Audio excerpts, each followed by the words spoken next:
What advice do you have for someone that, is trying to save for their future? Okay. Number one. And number two, what about some advice that you have for someone that's trying to get into your business or become a financial planner? So the save for the future is pretty easy. There's needs and there's wants, right? So like you got to look at your fixed costs, and that's what I try to nail out by retirement from for all of my clients is their fixed costs should be very low. By a fixed cost, it means your monthly obligations, right? That you can't say no to. So you got to pay the car payment, otherwise car insurance, otherwise they come and take the car. You Mm-hmm. need a car. So those are fixed costs. If you have a mortgage or rent, that's a fixed cost. Mm-hmm. Then you have, put in a number for utilities. Nowadays, you have your Netflix, your Spotify, your cell phone. Those are all, we could say they're wants, but those are needs, right? You need a cell phone nowadays. That's your fixed costs. Put that over there, healthcare, whatever else, put Mm-hmm. that over there. Then you need a bucket in the middle. I call it the in case shit happens bucket, right? You have a dog. We all love our pets, right? Jax is great. I love it. Something happens to his ACL, is $3,000 to $4,000, right? So that kind of one-time hit, you just want to throw a little bit a month in. If you have friends getting married, my wife and I used to have a wedding fund. Mm. People came to our wedding, we had to go to theirs. Every wedding was going to cost us $1,000, bachelor party, everything, right? You need to have a bucket for that. The money just doesn't come out of the sky. And so you'd have 300, whatever, Christmas. You'd have a number per month for those kinds of things that don't happen every month, but they're going to happen. And when they happen, they're a big ticket item. So that's another quote unquote semi-fixed cost. The leftover of your income, that's your variable, that's your fun. And that's where you have to then say, okay, what kind of life do you want to lead? I want to go to dinner twice a week. I want to go 2 vacations a year. I want to do this. I want to do that. Fine, you budget it. Then what's left over, that's your savings. And then that's what you put into, I mean, Fidelity has an account builder, Schwab has it. They'll come every month on the 1st or 15th or whatever and just get $200, get $300. That's how I funded my kids' college. It was with drips and drabs like that. And then communion gifts, some christening gifts that were some big ticket, kind of pop-ins like that as well. But that little slow drip really adds up over time with compounding. Your second, any questions on that before? Your second point, I actually have a daughter who wants to be like dad, believe it or not. So, Okay. so I mean, I guess I can do everything, poorly. I always call her the guinea pig kid. So I'm like, I'm a good parent now because I screwed up on you. So she laughs because she goes, Dad, you did an okay job. So pretty good job. So You did a great she's job, actually by the got an internship in the city. Okay. She's smarter than me. She's bigger, stronger, faster. Everything you want for your kids. And I told her I'm not going to hire you because you should want to do better than me, if that makes sense. And I'm not saying at 30 she can't come work for personal CFO because that might be a good thing for me, might be a good thing for the firm, the other employees, and herself. And by then we'll have new partners because my other partners will have retired out. But the point being with Brielle is I said you have to go make your own life. Because if I bring you in at 22, 23, who's going to respect you? Mm-hmm. You're just John's daughter, right? That doesn't really do much. So I know she's gonna kill it though. Yeah. And then at 30, I might want her. And then she's gonna say, Dad, I'm too expensive now. Screw you, you missed out. But the truth is, that's really like the thing I would say is, get your education. She's a finance major, does very well, Dean's List, good student. Mm-hmm. And honestly, like she listens to podcasts, she reads book on the Millionaire Next Door. I don't even know all of them, but she's read like 6 books. I always tell young people that I hire. We hired a 4-year-old, young man that was from another firm, and I told him stop listening to sports radio. Mm-hmm. Put Bloomberg on, put on CNBC, put on Fox Business. Listen to financial stuff, and then you're going to hear stuff you don't know what they mean. We use acronyms, right? Like you guys use PMI, right? What does that mean? So write down stuff you don't know. You're 23. I don't expect you to know anything. Yeah. And write it down on a yellow pad or whatever, or in your phone notes. When we sit down together for lunch, you say, "Hey, they said this on the program. I don't know what that means." Yeah. I'll tell you. And that's how you learn. And so, but to your point, it doesn't really work when you sit home all day and don't come into the office. So that's the other thing I would say is just, study the craft you want to be in, whether it's finance, whether it's mortgages, whether it's trying to be a pro athlete. You practice, right? You should have to study the craft you want to be in. And one basic tenet, though, is you got to like numbers. You got to be good with math. If you failed math, it's not the right job. Gone through a lot of stuff that, I'm taking all in.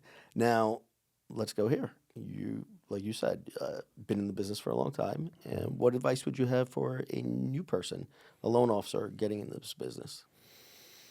I mean, if you've, there's so many ways to attack this. Like, what is your decision to come to the industry? What compels you to want to be here? If you've gotten past all of those mental hurdles, the next question is, are you willing to put in the time and effort it's going to take, right? There's, as we talked about many times now, there's so many ways to do things. And so I don't know that there's any one answer to your question, other than to say you got to be ready to grind. What you need to find a mentor, right? Like I do think that's key. Finding a mentor that is in alignment with what you think you want to accomplish, right? Because if you're like you find a mentor that's 100% social, and you're like, I got a face for radio, then maybe this social mentor is not for you, unless you're just looking to make a complete change. You want to rip the Band-Aid off and go that way. But the point is you've thought that through and you've made a decision. So to answer your question is find a mentor that is in alignment with how you think you want to accomplish your business, and then just get under their wing and follow them, and do as they say, and you will find success if you put in the time and the effort. Is there anything that I didn't touch that or any advice for anybody out there that you'd like to give? Hey, one of my biggest quotes: stay dedicated. That's it. No matter what obstacles you have, just be resilient. Be resilient. I sort of limitless here. You don't have limits. Don't set barriers. Don't give yourself barriers. Overcome any. And like I said, my greatest strength is my weakness. You can't tell me no. You can't tell me no. You can't tell me I can't do it. It just doesn't exist. I don't know what that means. So, and that's again, greatest strength is my weakness. It's hard to tell me to do it another way because I'm successful right now the way I've been doing it. And until it doesn't work, and then that ever happens, we'll adjust, we'll adapt. So that's it. Just to push forward, be resilient, have that mentality. I love the Steve Jobs. One of the greatest stories. Look at this guy in a garage, selling soda cans, quit college, and when it became who he was, got fired from the company he started. That is amazing. You understand what I'm saying? It, right? Went and started Disney in another company, wind up buying back the company he got fired from. So that right there in itself, that's it, man. Keep pushing. Keep pushing. Tell us something that I'm not thinking about. Give some advice to our listeners. Advice to your listeners. I mean, if you're in business and you're, again, looking to, again, it's just about information. Listen to podcasts like this, talk to people, I guess information you should know. This is just, go on websites. I think SBDC, Small Business Development Corp, is a great resource if you're starting out, because a lot of people have great ideas. Everybody feels like their idea's original. No one ever thought about this. Chances are someone's thought about it before. Someone's done it. Say it's like a candle company. Oh, I've been making candles from home. I want to know how to get it into a retail space, but I don't have a business plan. What you should even price it at. How to even think about pricing. There's consultants there that can talk about that. Another great agency is called SCORE. It's retired entrepreneurs who volunteer their time to help you educate you about how to write a business plan and help you get you resources about business planning. That's another great resources. Everybody likes free money and grants. Besides the EDA, there's lots of grants out there. A lot of banks give out grants for money. If you're in any local township news feed, like Patch or Tap Info, you'll hear about such and such bank gave out 5 grants to small businesses, $5,000, $10,000, $1,000 grants every year. A lot of banks, off the top of my head, I know Citizens Bank, TD Bank, M&T Bank. They've all given out grants every year. Like, they have money. Some of it's federal money, some of it's their own money, but they exist. So go online, Google small business grants, and see what pops up. You may see something, and some of them are competitive, some of them are not competitive. There's different programs like business accelerator programs where you kind of go to classes for a month, 8 weeks, and at the end of that program, they'll give you a grant or some type of incentives or something like that. A lot of them are free or very cheap.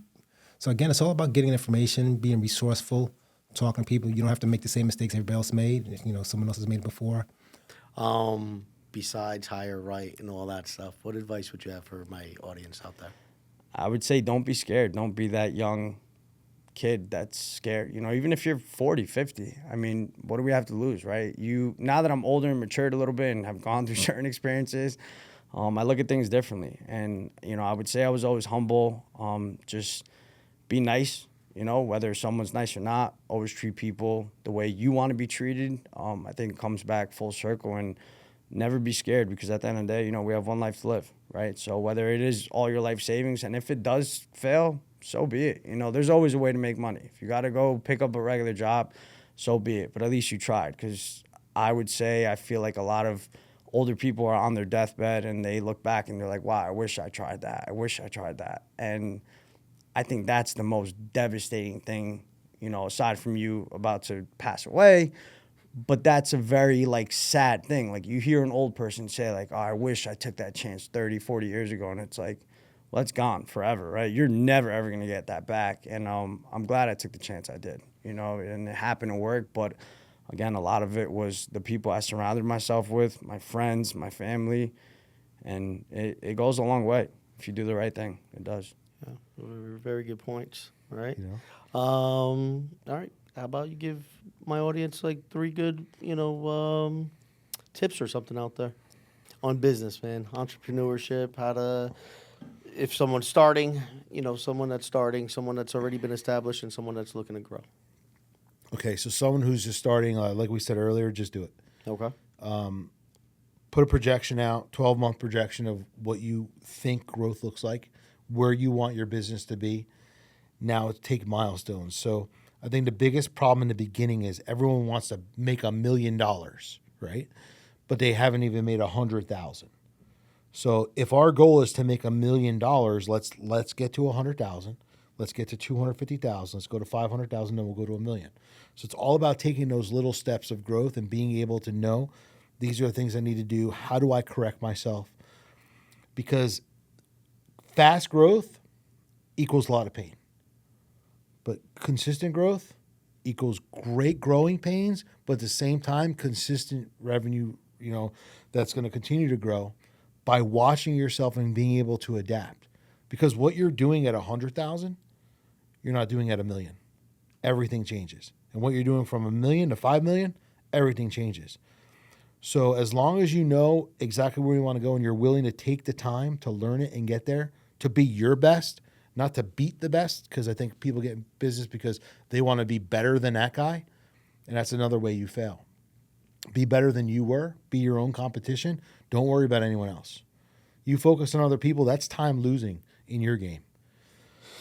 Somebody who is already in business and wants to grow, just kind of look at your stagnant point. So this is what I'm good at helping with. Why haven't you grown? Let's say a company's doing $3 million a year. Last 3 years, they've done $3 million. I just can't grow. I've hit the ceiling. I can't go anywhere. It'd take me 30 days to figure this out, and we'll change. But there's a lot of things that this guy is doing or this girl is doing that they shouldn't be doing. Still sending emails. Still doing daily reports. Still making phone calls. Doing everything. And everything in the company has to come back to them for a decision. That's the number one problem in business. And you're never going to grow if you always have to be the pivot of your company to go forward or backwards. We have to get you out of the way. Now, the last one is being able to build a scalable and sellable business. So first, you got to get in business. Second, you got to take yourself out of your business so you can work on your business, not in your business. And the third thing you want to do is make sure that your business is scalable and sellable. If you've owned a business for 5 years and you can't sell it, you don't own a business. You're a slave to whatever's paying you. If people want to buy your company, they want to buy the company and the value of the company. They don't want to buy the owner. If the owner has to stay attached, it's not really sellable and you're not going to make a lot of money. How are these companies selling for $50 million, $100 million? Because they're self-operating. They have the right people in place, the right teams in place to operate and make the team this kind of money. And the owner's just kind of like doing, and that's all he's got to do. So I've been able to do that, in my businesses that I've owned. I've been able to build systems, build processes, get people in place where, like, if I'm giving the company 10, 15 hours a week, that's a lot. But just being able to stay on it. So for someone to take over my role of understanding, operating, and just kind of overlooking the entire way that everything's going is super simple. But if I was in the trenches 50 hours a week, in the office every single day, on top of everyone, what are you buying? You'd have to hire me to work for you. Now I don't own the business anymore. Now I'm your employee, and I got to stay for at least 3, 4, 5 years till you can replace me because the company's not going to operate or generate without me. So being able to say, like, I have a good company and I make a lot of money is cool. I don't care what your gross is. I want to know what your net is. And now we want to take your net and I want to take your time that you've put in every single week for the last 12 months and I want to divide it. If you're making a couple $100,000 a month based on your hour per dollar, that's cool. But if you're making $20 to $30 an hour like most business owners, that's not cool. Well, most business owners are working 80 hours a week, making $600,000 a year. At the end of the day, the amount of time they're putting in their business, they're making $25 to $30 an hour. They're a glorified employee with a title that status is president. But you're a president of your stress. You're a president of something that will not operate unless you're there. God forbid something happens to you. What's going to happen to your company? What's going to happen to your customers? Everything's going to fall apart. Why? Because you're a control freak. And you won't ever go through that second threshold of building a good, valuable business until you pull yourself out of the way. all right. Any advice to my listeners? Yeah, I love the premise of I hope this helps. So I think that's so cool. I think we've talked about a lot of it, and you got to take care of yourself, and so that you can take care of other people. I think that if you go with that mindset of I'm doing this not because I'm selfish, but because I want to give of myself to those around me, then I think that helps a lot of times, because people feel that taking care of yourself or self-care is selfish. But you can't be the person you want to be for other people if you're not at your best. So I think about that, and always, whatever it is, to those kids out there who might be thinking about going into this business or any business, is start. It seems daunting at first, but you just take step after step. I ran the New York City Marathon, and for the first time last year, and I never thought I would be able to run a marathon. You're talking about a kid who grew up with asthma, that making it around the track was a difficult thing at one point in my life. But consistency and small steps will beat a burst of energy and enthusiasm that's going to fade out. So stick with it.